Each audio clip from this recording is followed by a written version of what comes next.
சாவித்திரி அழகும் அறிவும் மிகுந்த அரசகுமாரி. அவள் சத்தியவானை காதலித்து மணந்தாள். இந்த சூழ்நிலையில்தான் நாரத முனிவர் சத்தியவானின் எதிர்காலத்தை கணித்து அவருக்கு 1 வருடத்தில் மரணம் ஏற்படும் என்பதை கூறிவிட்டார். அந்த சூழ்நிலைகளையும் சாவித்திரி சத்தியவானை விட்டு செல்லவில்லை. 1 வருடம் கழித்து சத்தியவான் வனத்தில் மரம் வெட்டும் போது மயங்கி விழுந்தான். யமன் அவரது உயிரை எடுத்துக்கொண்டு செல்வார். அப்போது சாவித்திரியும் யமன் பின்னாலே நடந்து செல்வார். இதை பார்த்த யமன், நீ உன் கணவனின் மீது கொண்ட பாசத்திற்காக நான் உனக்கு ஒரு வரம் தருகிறேன். சத்தியவானின் உயிருக்கு பதிலாக வேற ஏதாவது வரம் கேள், தருகிறேன் என்று கூறினார். அதற்கு சாவித்திரி, எனக்கு 100 குழந்தைகள் பிறக்க வேண்டும் என்று கேட்டார். அதற்கு யமனும் வரத்தை உடனே கொடுத்து விட்டார். அடுத்த அடி யமன் நகரும் பொழுது சாவித்திரி கேட்டார், என் மணவாளன் இல்லாமல் நான் எப்படி குழந்தை ஈழ்வது என்று. இதில் அதிர்ச்சி அடைந்த யமன் கொடுத்த வரத்தை புத்திசாலித்தனமாக பயன்படுத்தி கொண்டாய்.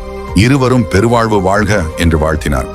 நீங்கள் கூறுங்கள், சத்தியவான் சாவித்திரி போல் இப்போது யாரையாவது பார்க்க முடியுமா? நானும் சாவித்திரி மாதிரிதான் ஒரு பெண்ணை தேடிக்கொண்டிருக்கிறேன்.